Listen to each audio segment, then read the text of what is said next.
এমন ভাবে ওরা কষ্ট দিচ্ছে, নবীজি কষ্ট পাচ্ছেন কিন্তু সিজদা থেকে মাথা উঠাতে পারেন না। হযরত ফাতিমা রাদিয়াল্লাহু তাআলা আনহা এসে ময়লাগুলো সরিয়ে দিলেন, নবীজি আল্লাহু আকবার বলে সিজদা থেকে মাথা উঠিয়েছেন। সিজদা থেকে মাথা উঠিয়েছেন। নবীজি অভিসম্পাত করেছেন এই সমস্ত কাফেরদের বিরুদ্ধে যারা নবীকে এইভাবে কষ্ট দিয়েছে। একবার না, দুইবার না, তিনবার। লানত আর অভিসম্পাত ওদের জন্য। ওদের প্রত্যেকের মৃত্যু হয়েছে লাঞ্ছনা অপমানের। বিশ্বাস করুন, প্রত্যেকের মৃত্যু হয়েছে অপমানের, লাঞ্ছনার মৃত্যু। এজন্য ইসলামের বিরুদ্ধে দাঁড়িয়ে না, কোরআনের বিরুদ্ধে দাঁড়ায় যায় না, রাসূলুল্লাহ ইসলামের যে সৌন্দর্য রেখে গিয়েছেন তার বিরুদ্ধে দাঁড়ায় না। সুম্মাজদাদু কুফুরে মিসদাক আপনি আর আমি না হই, উদ্দেশ্য আপনি আর আমি না হই, ঈমানের উপর অবিচল থাকুন। নবীজির অভিশাপ লেগে গেছে।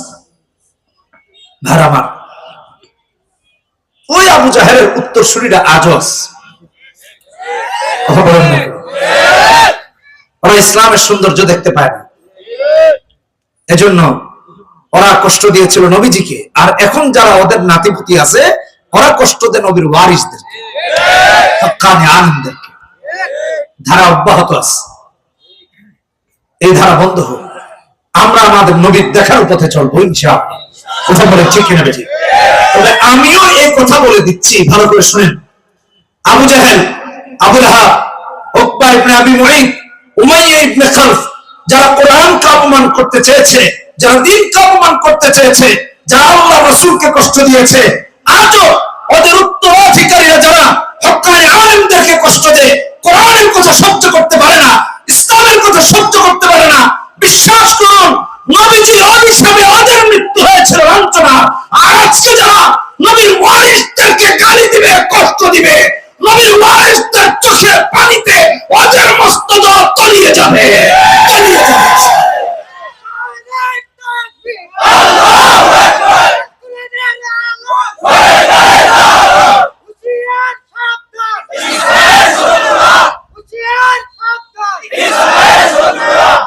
নবীর ওয়ারিসদেরকে কষ্ট দেওয়া হয় না? খুনিরা এসি গাড়িতে করে চড়ে বেড়ায় না? আর আলেমদেরকে নিরপরাধ হাতে হ্যান্ডকাপ, পায়ে ডান্ডা বেড়ি। আপনি কি মনে করেন এটা অপরাধের কারণে লাগিয়েছে? একজন খুন, বোমা মারা কিছুর সাথে জড়িত ছিল? সবাই জানে নিরপরাধ। তাহলে কাদের নির্দেশ? বিদেশি প্রভুদের নির্দেশে আলেমদেরকে হত্যা করা হয়েছে, ফাঁসি দেওয়া হয়েছে, জেল জুলুম দেওয়া হয়েছে, আর কিছুই না। ফলাফল যা হওয়ার তা তো হয়েই গেছে। কথা বলেন ঠিক কিনা বেঠিক? এই কথা বলার উদ্দেশ্য কি? নবীজির অভিশাপে ওদের মৃত্যু হয়েছিল লাঞ্ছনার, আর আলেমদের অভিশাপে ওদেরও ক্ষমতার মস্তক ছাড়তে হয়েছে অপমানের সাথে। মৃত্যু কোন হালতে হবে আল্লাহু আ'লাম। এজন্য সাবধান হন, অবিচল থাকতে হবে ঈমান উপরে। আল্লাহর হাবিব এক সেকেন্ডের জন্য দিন ছেড়ে দেননি, এক সেকেন্ডের জন্য ইসলামকে কুফরির কাছে বন্ধক দেননি। অবিচল থাকুন ঈমানের উপরে, অবিচল থাকুন দ্বীনের উপর, ইসলামের উপরে। হযরত বেলাল নবীজির মুয়াজ্জিন কি কষ্ট না করেছেন ইসলামের জন্য। কালেমা গ্রহণ করেছেন। উমাইয়া ইবনে খালফ ছিল তার প্রভু, মানে মুনিব। ইসলাম গ্রহণ করেছেন। উমাইয়া ইবনে খালফকে বলা হলো, উমাইয়া যতক্ষণ না তুমি ইসলামকে প্রত্যাখ্যান না করবা ততক্ষণ পর্যন্ত তোমার উপর চলবে নির্যাতন, জুলুম চলবে। জুলুম চালানো হলো, মাটিতে শুয়ে দেওয়া হলো, মরুভূমির উত্তপ্ত বালুতে, প্রচন্ড গরম, বুকে পাথর চাপা দিয়ে উলঙ্গ করে। কি কষ্ট এটা আপনি আর আমি এভাবে ভাবতে পারবো না। যারা মধ্যপ্রাচ্যে গিয়েছেন অথবা হজে গিয়েছেন তারা দেখেছেন রোদের প্রখরতা কাকে বলে। কাপড়, ভেজা কাপড়টা শুকিয়ে দিতে দেরি হয়, শুকাতে দেরি হয়, এত গরম। সরাসরি আগুনের উপরে দিলেও এত তাড়াতাড়ি শুকাবে না। দায়িত্ব নিয়ে বলতেছি, এত গরম। আমরা দুবাইতে সফর করেছিলাম, তো ওখানে একটা বিল্ডিং আছে, আপনারা জানেন, বুর্জ খলিফা, 140 বা 46 এরকম কত তলা জানেন। তো আমরা ওখানে লাঞ্চে অর্থাৎ দুপুরের খাবার খেতে গিয়েছিলাম। এক মুশফিয়ার, ওখানে একটা রেস্টুরেন্ট আছে, 123 তলায়। কত তলায়? 123 তলাতে একটা রেস্টুরেন্ট আছে। ওখান থেকে দুবাই শহর দেখছিলাম, খুবই সুন্দর, একেবারে সব দেখা যায়। হঠাৎ দেখি চারদিক অন্ধকার। কি ব্যাপার, অন্ধকার কেন বুঝতে পারলাম, জানতে পারলাম বালু ঝড় হচ্ছে, মরুভূমির ঝড়। বালু ঝড় এটা নাকি এত মারাত্মক হয়, জনগণকে বাইরে বের হতে নিষেধ করা হয়, এরকম নাকি মারাত্মক হয়। তো কথোপকথনের এক পর্যায়ে জানতে পারলাম যে এই বালু যে ঝড় হয়, এগুলো যদি উত্তপ্ত থাকে আর তা যদি মানুষের গায়ে পড়ে, চোষা পড়ে যায়, মানে এত গরম বালু, এত গরম। আর এই উত্তপ্ত বালুতে, ঠিক প্রচন্ড রোদে গরম হওয়া বালুতে হযরত বেলালকে ঈমান আনার অপরাধে উলঙ্গ করে শুইয়ে দেওয়া হতো, বুকে পাথর থাকে। চিন্তা করেন কি কষ্ট না দেওয়া হয়েছে। ইসলামের এই মুয়াজ্জিনকে ঈমান আনার অপরাধে, লা ইলাহা ইল্লাল্লাহ মুহাম্মাদুর রাসূলুল্লাহ পড়ার অপরাধে, কালেমা গ্রহণ করার অপরাধে এমন নির্যাতন করা হতো। উমাইয়া বলতো, বেলাল তুমি ইসলাম যতক্ষণ না প্রত্যাখ্যান করবা ততক্ষণ পর্যন্ত তোমার উপর চলবে জুলুম। হযরত বেলাল সমস্ত অত্যাচার আর জুলুম সহ্য করে বলতে থাকতেন, আহাদ আহাদ আহাদ, অর্থাৎ এক আল্লাহর কথা বলতে থাকতেন। লাত, মানাত, উজ্জার কবরের কথা কখনো স্বীকার করতেন না। এমন নির্যাতন শুধু হয় নাই, হযরত বেলাল যখন আহাদ আহাদ বলতে থাকতেন, তখন দেখা যেত এক পর্যায়ে হযরত বিলালকে জুলুম করতে করতে যুবকদের হাতে তুলে দেওয়া হতো। যুবকরা হযরত বিলালের হাত পা বেঁধে মক্কার অলিতে গলিতে টেনে হেঁচড়ে নিতে থাকতো। তারপরও হযরত বিলাল আহাদ আহাদ বলা বন্ধ করেননি। আমার ভাইরা, আল্লাহ রাব্বুল আলামিন কোরআনে কারীমে বলেছেন, কোরআন হাকিম খুলে দেখুন, আল্লাহ তাআলা বলছেন কোরআনে কারীম সূরা আহকাফ 13 নম্বর আয়াত, ইন্নাল্লাযীনা ক্বালু রাব্বুনাল্লাহু সুম্মা ইসতাকামু ফালা খাউফুন আলাইহিম ওয়ালা হুম ইয়াহজানুন। যারা ঈমান আনে, ইস্তিকামত থাকে, অবিচল থাকে, দৃঢ় থাকে, আল্লাহ বলছেন তাদের কোনো ভয় নাই। কিসের ডর, কিসের ভয়? যারা আল্লাহ আছে তারা আবার কিসের ভয়? আল্লাহ তাআলা সান্ত্বনা দিয়েছেন আপনাকে আমাকে, নিশ্চয়তা দিয়েছেন নির্ভয়ে হাসরের মাঠে দাঁড়াও। ঈমানের উপর অবিচল থাকুন, ইস্তিকামত থাকুন, ঈমানকে বিক্রি করে দিন না, অবহেলা করেন না। আল্লাহ আমাদের সবাইকে তৌফিক দান করুন বলি আমিন। ধারাবার হযরত বিলাল জান্নাতি সাহাবী, জান্নাতি সাহাবী। সাহাবীদের জান্নাতি হওয়ার কথা রাসূল নিজেও বলেছেন, আল্লাহ কোরআনে তাদের উপর সন্তুষ্টির ঘোষণা দিয়েছেন। হযরত বিলাল রাদিয়াল্লাহু তাআলা আনহু শুধু এমন কষ্ট করেছেন তাই না, এই কষ্ট তাকে আল্লাহর জান্নাত পর্যন্ত নিয়ে পৌঁছেছে। তাবাকাতে ইবনে সাদে 3য় খণ্ডে এসেছে, সিরাত ইবনে হিশামে 1ম খণ্ডে এসেছে, নবীজি জান্নাত ভ্রমণে গিয়েছেন। জান্নাতে গিয়ে নবীজি তার আগে হযরত বিলালের পদচারণার আওয়াজ পেয়েছেন, হাঁটার আওয়াজ পেয়েছেন। হযরত জিবরাইলকে জিজ্ঞেস করলেন, ভাই এটা কি? জিবরাইল বললেন, ইয়া রাসূলুল্লাহ, ইয়া হাবিবাল্লাহ, এটা বিলালের হাঁটার আওয়াজ, জান্নাতে নবীজির আগে হাঁটতেছে। আমার ভাইরা, মাজলুম সাহাবী হযরত বিলাল ইসলামের জন্য নির্যাতিত হয়েছেন, ইসলামের জন্য নিপীড়িত হয়েছেন। আমার আল্লাহ নবীজির আগে তারা জান্নাতে হাঁটার যোগ্যতা দিয়েছেন। নবীজি যখন জানলেন ইনি আর কেউ না, হযরত বিলাল, বিশ্ব নবী দুনিয়াতে আসার পর হযরত বিলালকে বললেন, বিলাল, ইন্নী সামিআতু খাশখাশাতান আলাইকা আমামি ফিল জান্নাহ, আমি আমার আগে জান্নাতে তোমার হাঁটার আওয়াজ শুনতে পেয়েছি। এমন কি আমল তুমি করো যেই কারণে আমার আল্লাহ তোমারে আমার আগে জান্নাতে হাঁটিয়েছেন? হযরত বিলাল বলেন, ইয়া রাসূলুল্লাহ, ইয়া হাবিবাল্লাহ, এমন কোন আমল আমার ব্যক্তিগত নাই যে আমলের কারণে আল্লাহ আমারে এমন করে জান্নাতে ঘুরিয়েছেন। তবে আমার মনে হয় এই কারণে আমি যখনই ওযু করি 2 রাকাত সালাত আদায় করি, আর ওই 2 রাকাত সালাত ছাড়া আমার ব্যক্তিগত ভিন্ন কোনো আমল নাই। হযরত বিলাল বলেন, ইয়া রাসূলুল্লাহ, ইয়া হাবিবাল্লাহ, হতে পারে ওই 2 রাকাত নামাজের কারণে আমার আল্লাহ জান্নাতে আপনার আগে আমাকে হাঁটার যোগ্যতা দিয়েছে। এত নির্যাতিত ছিলেন এই সাহাবী। সুবহানাল্লাহ, কথা কি বুঝে এসেছে? কেমন নির্যাতন, কেমন নিপীড়ন হলে পরে চিন্তা করেন। সাহাবায়ে কেরাম ঈমান ছাড়েন নাই, ইস্তেকামত থেকেছেন। এটা কেমন দৃঢ়তা, কেমন অবিচলতা। এজন্য ভাইরা আমার, ইস্তেকামত থেকে দৃঢ় থাকে। এই জন্য বিনয়ী হতে হবে, অহংকারী নয়। যারা অহংকার করে তাদের পতন। কথা বলেন ঠিক কিনা বেঠিক? নবীজি সাল্লাল্লাহু আলাইহি ওয়াসাল্লাম সব সময় আল্লাহর কাছে দোয়া করতেন। এই জন্য ঈমানের উপর অবিচল থাকার দ্বিতীয় যে বিষয়, সেটা হলো আল্লাহর কাছে বেশি বেশি করে দোয়া করা। কি করা বলে? এক নম্বর কি বলেছে? কোরআন সুন্নাহ আঁকড়ে ধরা, যেটার উপর এতক্ষণ আলোচনা হলো।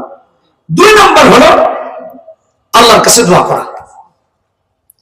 কোরআনে কারীমে আল্লাহ রাব্বুল আলামিন কোরআনে হাকিম খুলে দেখুন, 3 নম্বর পারা 9 নম্বর পৃষ্ঠা, হিফজুল কোরআনের 8 নম্বর আয়াত, সূরা আল ইমরানের আল্লাহ দোয়া শিখিয়ে দিয়েছেন ঈমানদারকে, রব্বানা লা তুজিগ কুলুবানা বা'দা ইদ হাদাইতানা ওয়া হাব লানা মিন লাদুনকা রাহমা ইন্নাকা আনতাল ওয়াহ্হাব। আল্লাহর কাছে এই দোয়া করেন, আল্লাহ তুমি যে আমাকে হেদায়েতের উপর অবিচল রেখেছো, আমাদের গুনাহের কারণে যেন বক্রতা তৈরি না হয়, ঈমানের উপর যেন অবিচল থাকতে পারে, ইস্তেকামত থাকতে পারে। এই জন্য আল্লাহর কাছে দোয়া করবেন। কি দোয়া করবেন? রব্বানা, সবাই বলেন রব্বানা, আরো জোরে রব্বানা লা তুজিগ কুলুবানা বা'দা ইদ হাদাইতানা ওয়া হাব লানা মিন লাদুনকা রাহমা ইন্নাকা আনতাল ওয়াহ্হাব। মনে থাকবে তো ইনশাআল্লাহ? এগুলো বেশি বেশি করে আল্লাহর কাছে দোয়া করবেন, তাহলে অহংকারী হয়ে উঠবেন না। আর অহংকারী হয়ে উঠবেন, আল্লাহ ঈমানের দৌলতকে ছিনিয়ে নেবেন। অহংকার করেন না। এই জন্য নবীজি সব সময় দোয়া করতেন। 2290 নম্বর হাদিসে আসছে তিরমিজিতে, ইয়া মুকাল্লিবাল কুলুব সাব্বিত কলবি আলা দীনি। নবীজি সব সময় দোয়া করতেন। আপনি আর আমি তো নবীর চেয়ে বড় হইনি, হয়েছে? অবশ্যই না। নবীজির হাঁটা চলার পায়ের ধুলার সমান না, এমনকি তার সাহাবীদের হাঁটা চলার পায়ের ধুলার সমানও না, এটাই সত্য। তাহলে নবীজি যেখানে দোয়া করতেন, আমাদের দোয়া করা দরকার আছে না নাই? জোরে বলেন আছে না নাই? নবীজি আরেকটা দোয়া করতেন কি, ইয়া মুকাল্লিবাল কুলুব, বলেন ইয়া মুকাল্লিবাল কুলুব সাব্বিত কলবি আলা দীনি, ইয়া মুকাল্লিবাল কুলুব সাব্বিত কলবি আলা দীনি। মনে থাকবে তো ইনশাআল্লাহ? মনে থাকবে তো ইনশাআল্লাহ? তাহলে 2 নম্বর হলো দোয়া করা। 3 নম্বর, ভালো করে শুনেন, সৎ সঙ্গী নির্বাচন করা, নেককার।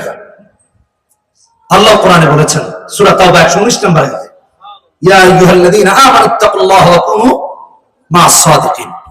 সত্যবাদীদের সঙ্গী হতে বলেছেন, থাকতে বলেছেন তাদের সাথে, চোর বাটপারদের সাথে না। বন্ধু যদি নেককার হয়, তাহলে আপনাকেও নেকির দিকে ডাকবে। আর বন্ধু যদি মদখোর হয়, তাহলে মাদকের আসরে আপনাকে ডাকবে। নেককার বন্ধু বানান। বন্ধু যদি দুর্নীতিবাজ হয় না, আপনাকেও ঢুকায়। কথা বুঝেন নাই?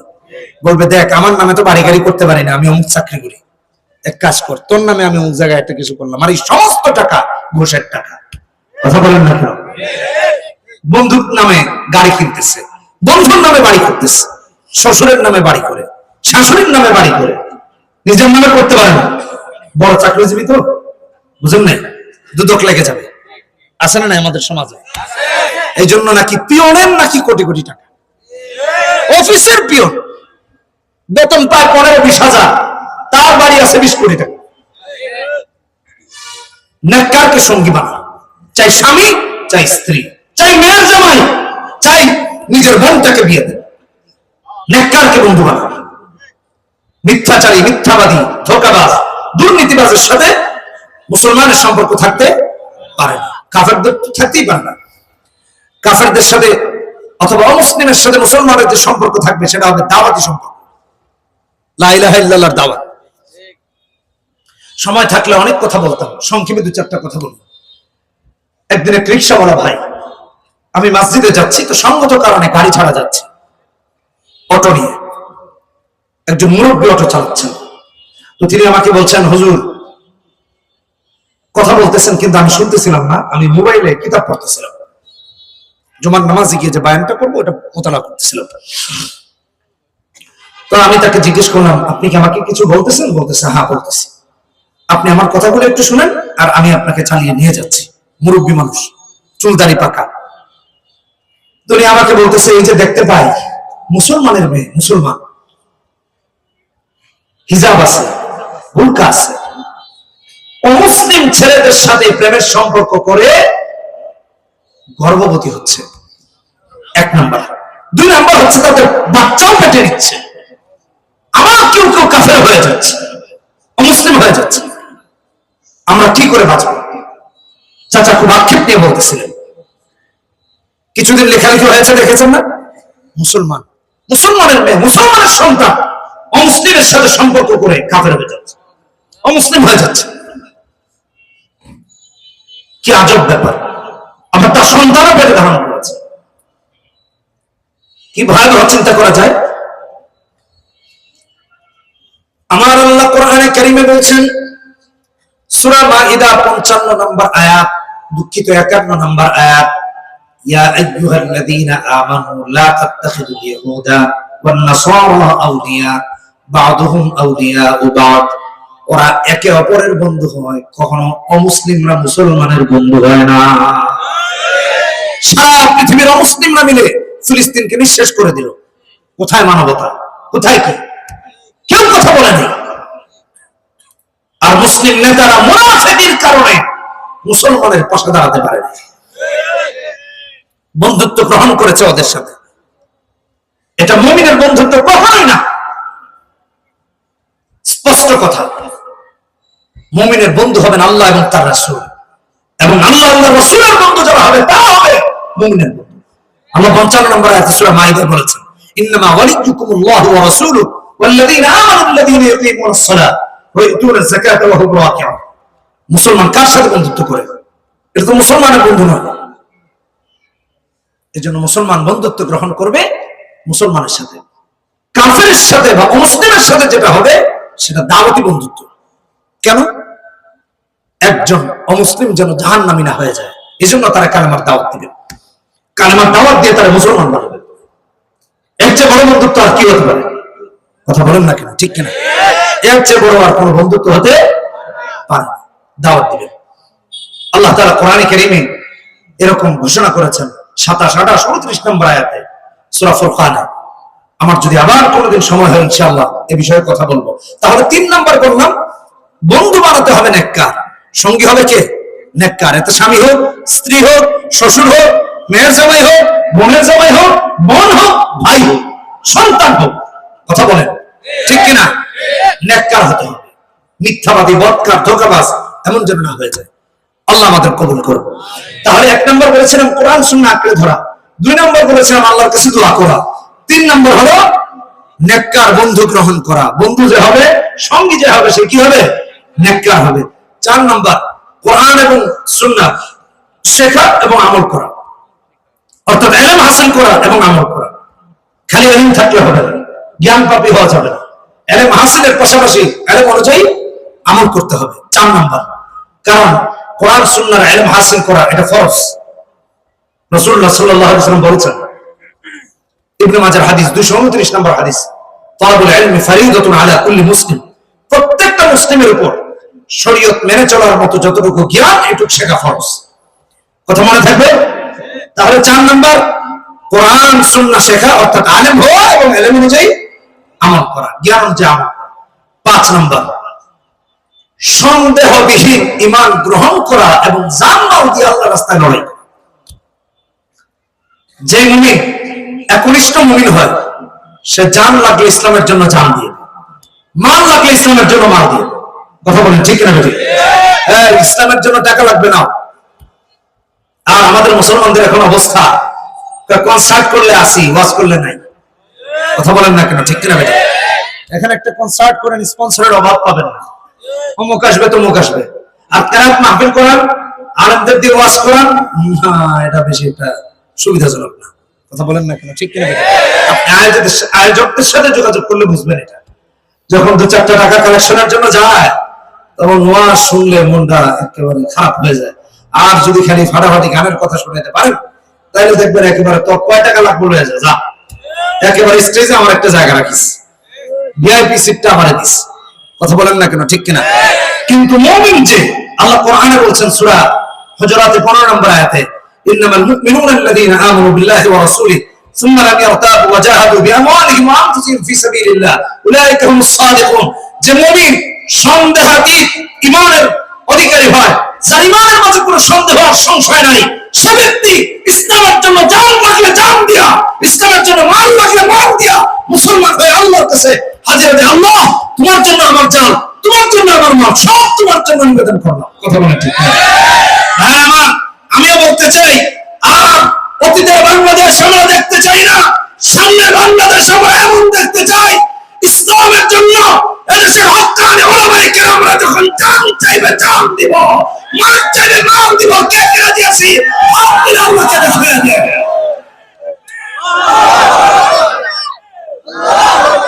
বলি হে আল্লাহ, আজ থেকে ওয়াদা করছি যতদিন বেঁচে থাকবো কোরআন সুন্নাহ মেনে চলবো।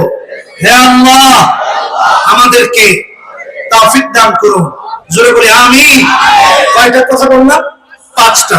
ঈমানের উপর অবিচল থাকার, 1 নাম্বার কোরআন সুন্নাহ আঁকড়ে ধরা, 2 নাম্বার বেশি বেশি আল্লাহর কাছে দোয়া করা হেদায়েতে, 3 নাম্বার সঙ্গী নির্বাচন করা নেককার, 4 নাম্বার কোরআন সুন্নাহ শেখা এবং তদনুযায়ী আমল করা, 5 নাম্বার হলো জান্নাত দিয়ে আল্লাহর রাস্তায় মুমিন হিসেবে সব সময় আল্লাহকে সবকিছু ইবাদত করা। আল্লাহ আমাদের সবাইকে তৌফিক দান করুন। সুবহানাল্লাহি ওয়া বিহামদিহি। আসসালামু আলাইকুম ওয়া রাহমাতুল্লাহি ওয়া বারাকাতুহু।